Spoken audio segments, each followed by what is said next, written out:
Alright, so I know Dokkanfest TEQ Bardock's banner's already out, but for those of you who are still trying to decide if he's worth your stones or if his banner is worth your stones, this is the video for you. So Dokkanfest TEQ Bardock is the main headline unit on this banner, and I would say he's not even worth your stones. Like, if you're just going for him, obviously, you know, at the end of the day, you're going to make your decision about whether or not you want to summon for this TEQ Bardock. Maybe he's your absolute favorite character and you don't care about any other banners going down the line. You just want to get this Dokkanfest TEQ Bardock. That's okay. You know, you do what you got to do to make this game fun for you. But overall, this banner is not worth your stones, and this TEQ Bardock, in the sense of what kind of units are coming down the line and how good Bardock is compared to those other units, is not worth your stones. When did he officially come out on JP? Actually, he released in October, so October 31st. I'm not saying his kit is bad, I'm not saying this unit is bad at all, but I would say for the timing of his release, around the units that were released at, you know, a little bit before and even ahead of him, he's not really a 2022 unit. He's good, but he's not a 2022 unit. He's not living up to the hype or expectations a unit would live up to in this time at the time of his release. Just keep that in mind, that his kit is not great, but it's not terrible at the same time. It's not something that you're going to lose your sleep over if you don't have him. I will tell you that. Definitely not the best unit for his time. This Tora banner unit right here, keep in mind that it is kind of the same treatment as the Captain Ginyu, except Captain Ginyu got two banner units, one with Goldo and Recruim and one with Birder and Jace. And that particular banner having two banner units, those two banner units in Recruim and Goldo and Birder and Jace, and then with Captain Ginyu, they're not great units unless they're being ran with Captain Ginyu. They're not. But when they are being ran with Captain Ginyu, it's absolutely godly. It's a godly rotation. It is. Same kind of difference. Similar thing with this Tora and the Bardock. So this Tora right here, which technically is the whole Team Bardock right here, pretty much the same situation where he needs to be ran with that TEQ Bardock and more Team Bardock members on the team for this unit to reach his full potential. So let's keep that in mind as I say this. If you summon for TEQ Bardock, if you're still trying to decide if you want to summon for him, happen to pull this banner unit Tora and not this Bardock, this banner unit is almost useless, because the only other Team Bardock members you have to run with him is maybe this AGL Bardock right here, which he's stacking defense, but this Bardock needs his EZA for him to be good. He has fallen off quite hard, I'm not gonna lie.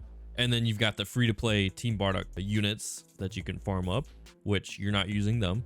And then you have the Great Ape Team Bardock units, which definitely you're not using them either. Just keep that in mind, because you could end up pulling this banner unit right here, which in my experience, I have pulled multiple banner units before I pull the actual Dokkanfest headlining units. So keep that in mind as you're wondering and contemplating on whether or not you want to spend your stones on this banner.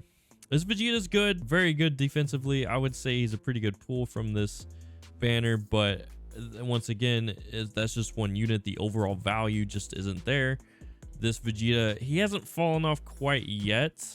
I would say he's lacking a little bit in defense due to the hard content that's come out, but if you're not using him in hard content, this Super Vegeta right here, he's still pretty good because he has that guaranteed crit. But we know more and more units are coming out with a mechanic like that, but he, you know, this guy was the pioneer with guaranteed critical hits. This Broly right here, he stacks attack and defense, so he's good for longer events, but he's not really at a point where he needs his EZA, but you're also not using him for every single piece of content, especially the more difficult content, if that's what you want to tackle in Dokkan right now. So if you want to tackle like the newest of the new content, this guy and then this overall banner is just not for you. This guy, like I said, needs his EZA. When did he actually come out on global? 2020. Yeah, he could definitely, I could see him getting his EZA this year. 2023, he's a 3-year-old unit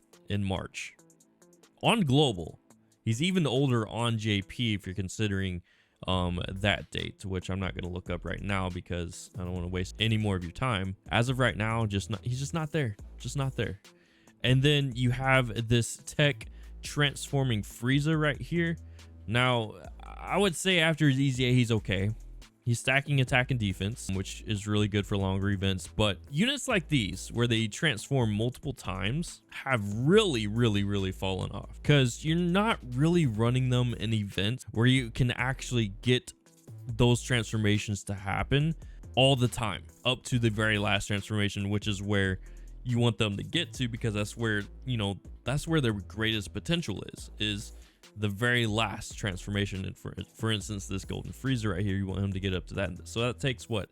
After the first turn, he transforms in the second form. So 1, 2, 3, 4. It takes 4, 5 turns. So for a unit that needs 5 turns to reach its maximum potential, it's just not, that doesn't fly these days. It really doesn't.